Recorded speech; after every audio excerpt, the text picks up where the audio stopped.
Hello everyone. In today's video, we will see what is soil moisture sensor. So, soil moisture sensor get have the two parts.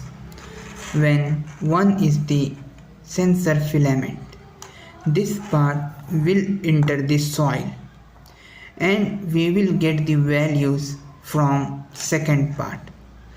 So as you can see, like flame sensor, it also have 4 pins.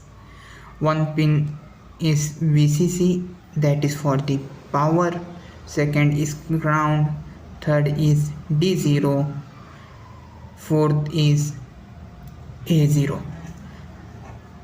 So here also we have potentiometer. So using this potentiometer, this knob, I can control the sensitivity of the sensor.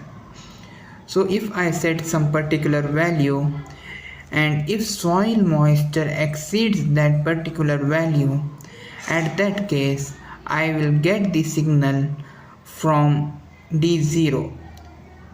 And if I want the continuous analog value, for that case I'll just take the value from the A0, that is the analog output pin. So as you can see, the first part, this is the resistive based sensor. So that is, if there is more moisture in soil, that means there will be less resistance in soil. So based on this principle, this sensor calculates the moisture value. I hope you understood what is soil moisture sensor, its working, how to use it in your circuit, and how to take values and calibrate it. So that's it for today's video. Till then, bye.